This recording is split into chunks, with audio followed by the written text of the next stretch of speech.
কুষ্টিয়া ৩ আসনে জামায়াত মনোনীত প্রার্থী মুফতি আমির হামজা জুলাই শহীদদের কবর জিয়ারতের মধ্য দিয়ে নির্বাচনী প্রচারণা শুরু করেছেন। 22 জানুয়ারি সকালে কুষ্টিয়া পৌর কেন্দ্রীয় কবরস্থানে দলীয় নেতাকর্মীদের সঙ্গে তিনি কবর জিয়ারত করেন। এ সময় তিনি দেশকে জুলুম, অত্যাচার, দখলদারি ও বৈষম্য থেকে মুক্ত করতে সবাইকে ঐক্যবদ্ধ হওয়ার আহ্বান জানান। অবাধ, সুষ্ঠু ও নিরপেক্ষ নির্বাচনের প্রত্যাশা ব্যক্ত করে শহীদদের আত্মত্যাগের কথা স্মরণ করেন তিনি। সেখানে অন্যান্য নেতাকর্মীরাও উপস্থিত ছিলেন। আসসালামু আলাইকুম রহমতুল্লাহ।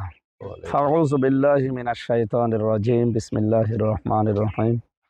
ওয়ালা তাকুলু লিমা ইয়ুকতালু ফি সাবিলিল্লাহি আমওয়াত বাল আহইয়াউ ওয়ালাকিন লা তাশউরুন। সাদাকাল্লাহুল আযীম। প্রিয় দেশবাসী, আমরা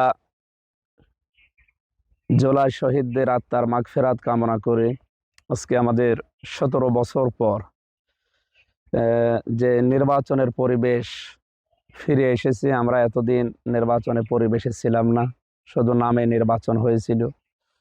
সুতরাং এবারের নির্বাচন 2026 সালের ফেব্রুয়ারির 12 তারিখ, এটা যেন অবাধ, সুষ্ঠু এবং নিরপেক্ষ হয়।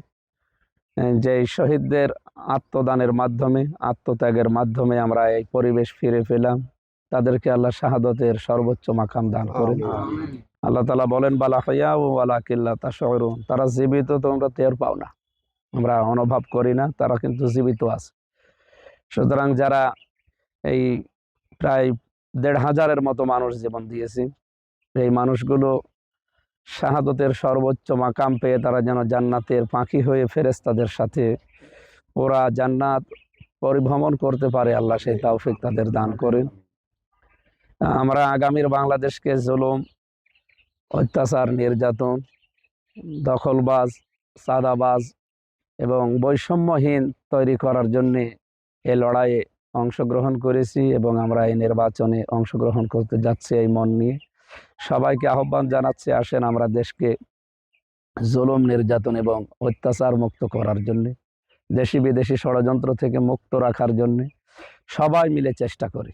নির্বাচনকে একটা অর্থবহ নির্বাচন উপহার দেওয়ার চেষ্টা করি।